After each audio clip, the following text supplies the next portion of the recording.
ir saimniecībā gan vasaras mieži, gan ziemas mieži. Un ziemas mieži gan mums ir ienākuši pavisam nesen, 2. gadu tagad kultūra kā tāda ir ziemas mieži. Un es tā kā par sistīvu jau biju dzirdējis vairākus gadus atpakaļ, bet pagājuši gadu tā kā saņēmos un sapratu, ka jāmēģina ar to sistīvu, jo manā gadījumā problēma ir tā, ka grūti ir noķert šo brīdi, kad tieši sākas šī slimība. Un kad jālieto šis fungicīds. Un tāpēc šis bija variants, kas man patika, kas likās, ka tas man atbrīvos to pavasara cēlienu, kad būs vieglāk, man nebūs jāvēro nepārtrauktie mieži, vai tur ir kāda slimība vai nav.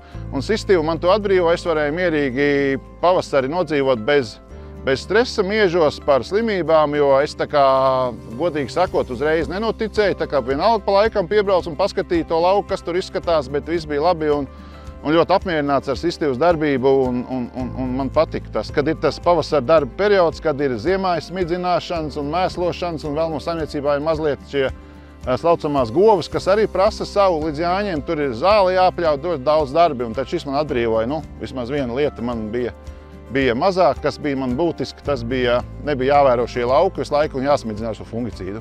Pateicoties sistīvai, es iztiku bez T1, tiešām bija ļoti veselīgi un skaisti, visas lapas veselas, tur nebija pie kā pieķerties, bet T2 fungicīdu uzliku, tīkla plankomainību pamanīju mazliet, bet ļoti minimāli un laikapstākļi bija mitri un silts, un tas veicina šo slimību attīstību, un tāpēc arī uzliku to T2, bet citā gadā, ja nebūtu tik mitrs un silts, tad varētu arī iztikt bez tās T2 lietošanas. Pagājušajā šodien novēroju, ka augi bija ļoti veselīgi, ļoti zaļi, smuki, un tikai bija man jāierobežo nezāles un jāskatās, lai viņi būtu pietiekami paēduši. Cits gads ir bijis tā, ka viņi jau rudenī dzeltē un paliek tādi nesmuki, bet šis bija sistīvs darbs, jā, kas veicināja šo skaisto izskatu rudenī.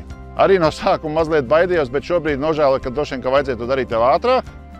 Nevajag baidīties no šīs cenas, vajag tā kā parēķināt to, uzlikt uz papīra, parēķināt, cik tas iznāk uz hektāra, un izrēķinot beigās uz tonu sēklu un uz hektāra vajadzību, un pēc tam uz to hektāra izmaksa, tad tas pat sanāk lētākā fungicīds. Tagad es 100% pārliecināts, ka es lietošu priekš arī sistīvu. Man tā kā patīk.